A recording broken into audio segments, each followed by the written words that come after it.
Hi, I'm Donald Pitt, the founder and Managing Director of Quality Building Management. As you can see from this list, I hold a large number of licenses and qualifications to be able to discuss this topic with you today. I hold trade qualifications in carpentry, joinery, wall plastering. I've been a registered builder since 1981. I have licensing to conduct and certify fire equipment, am a safety professional, fire safety advisor, and an asbestos assessor. The topic we're going to discuss today is fire doors, the most underrated piece of fire equipment for residential bodies corporate in Queensland. So what is a fire door? Firstly, it's an integral part of the fire protection within a building, and it's a door through a fire-rated wall. It's there to stop the spread of fire and smoke and provide a means of escape. The correct name in the legislation, it's called a fire-resistant door set. Now, what is the legislation? Well, there's Australian Standard 1851, it talks about the maintenance standards, Building Code of Australia, the Queensland Development Code MP 6.1, and the Building Code of Australia. So, do fire doors need to be certified? The answer definitely is yes. A tag must be installed on the edge of the door and on the door frame, as shown in this slide.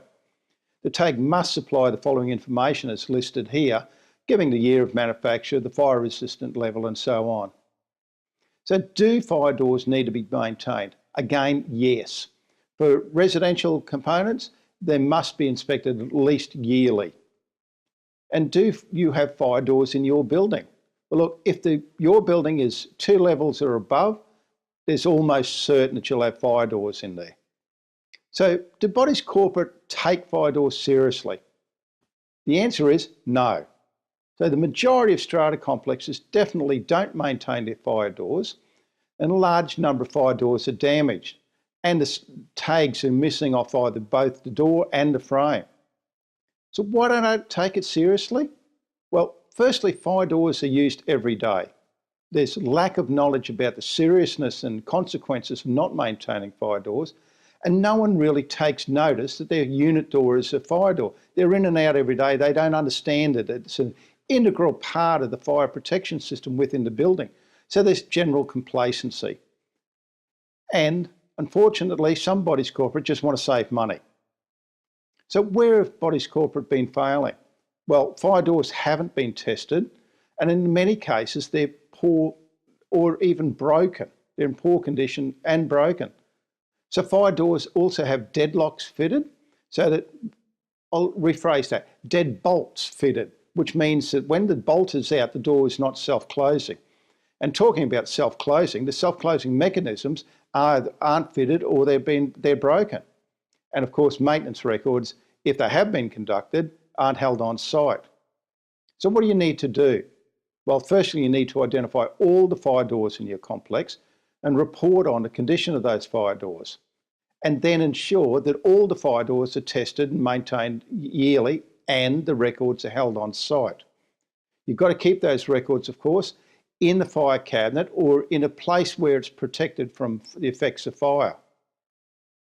Now, what if you have asbestos fire doors? Do you need to replace these?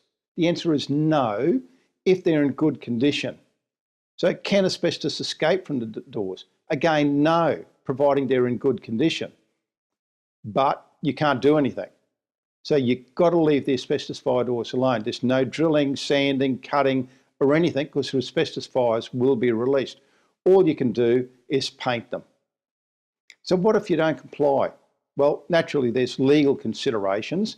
There's fines and penalties across the board on all of these legislation. But let's consider other items, like the insurance. Will the insurance company cover you if there's a fire, the fire doors aren't compliant, and there's damage to internal of units? I've spoken to the insurance companies, and their answer is, it depends. So what does that mean? Well, we don't know, and they won't say. Maybe they'll cover you, maybe they won't. Maybe they'll cover the areas that are compliant, and they won't cover areas where they're not compliant. We don't know. But look, there's other considerations. You got loss of possessions. Can all the possessions be replaced? Can the body corporate replace or afford to replace all the items? What about injury and loss of life? So what money is the body corporate prepared to put on a person's life? Is a few $100 saving to get it compliant really worth serious injury? I'm Donald Pitt, and thank you for your time today.